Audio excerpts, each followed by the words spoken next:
Hi everyone, and welcome to Marketing Channel Strategy. I'm Sandy Japp, and I look forward to getting to know you this semester. Now, this course is about marketing channels, and for most people, marketing channels is a black box. The average person on the street has no idea how products get to market, nor have they ever thought about it, or would they even care. But for those of us in business, we should care. Why? Well, because the table stakes are enormous. Consider that of all the sales transactions that take place in the world, more than half those transactions are business to business.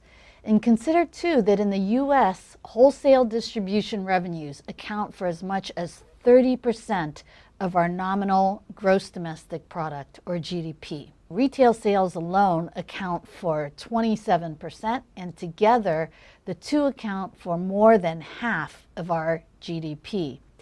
Another reason why we should care is because of the sheer magnitude of the money involved in distribution. This money is easily more than 3 times what firms spend on advertising. So as much as marketers like to talk about the cost of Super Bowl commercials, the reality is that those price tags are dwarfed by the cost of distribution. And finally, it's worth remembering that every B2C transaction occurs because of underlying B2B activities, as shown in this graphic here. I like to use this graphic as a reminder that there's a lot that takes place below the surface that is just what we see in stores. Moving on, let's turn to the question of what a marketing channel is. Now, when I ask this in class, I get lots of different responses that run the gamut of possibilities. For now, let's use this working definition. A channel is a set of interdependent organizations involved in making a product or service available for consumption or use at the right place and time. Now, a couple of important aspects to note is the term interdependence, which means that the organizations in a marketing channel are dependent on each other. The decision and choices of any firm, whether the supplier, wholesaler, or distributor, will impact the others. Now, this is good because if everyone does their part to make the system work efficiently, then everyone will share in the expanded pie.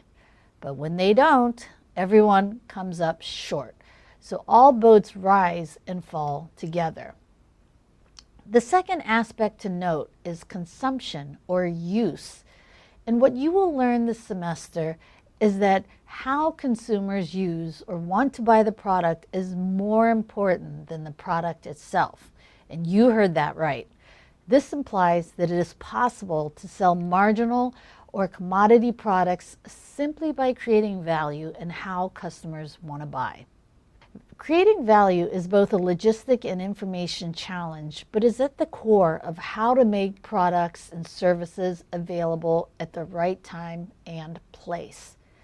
Now, together, these aspects of channel strategy management allow firms to create novel value in terms of time savings, placement, or ease of consumption. Channel members take ownership and possession of products. They store them and then they sell them in the quantity, configuration, and the size that consumers demand. So let's unpack the channel a bit further. So here we see a company that makes stuff, lots of stuff. And like most manufacturers, their main skills are in making large quantities at a profit. But here's the problem. All that stuff has to get to you and me.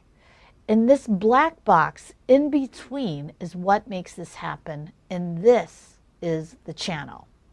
This black box is the purview of this course. So what needs to happen? Now, the manufacturer may not have the skills in transporting, and the reality is that all this stuff needs to be transported to a distributor or a warehouse location. And then the products need to be mixed in with other products from the same or different manufacturers in order to provide the end user a customized solution. And the end user also needs to be educated on how to best use the product or reduce its life cycle costs. A salesperson may also be needed to close and execute the sale. So finally, what's the role of the consumer in all of this? You guessed it, it's to inject money. It's money, consumer money, that makes this whole system run. I'm often asked, how is a channels class different from a B2B marketing or a supply chain course?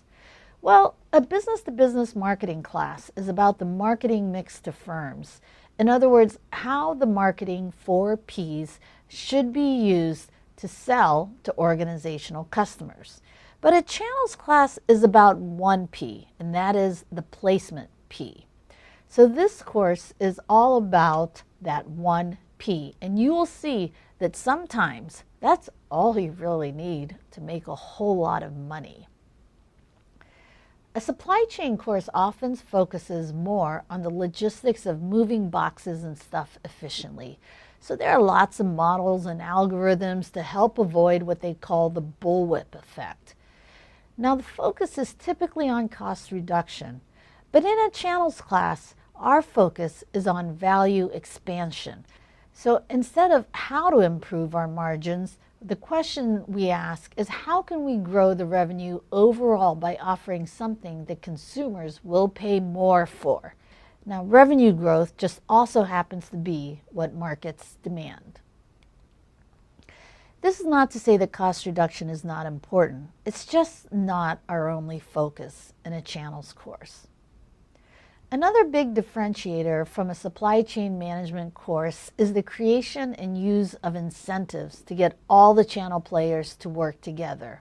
Now, none of these intermediaries really care about whether the supplier's products move downstream at the most cost-effective rate. But channel strategy is as much about motivation and incentives as it is about designing the route to market. So let's apply what we already know so far with a challenge. I always say that if you're going to do channels, then let's do it big. So here's a problem for you.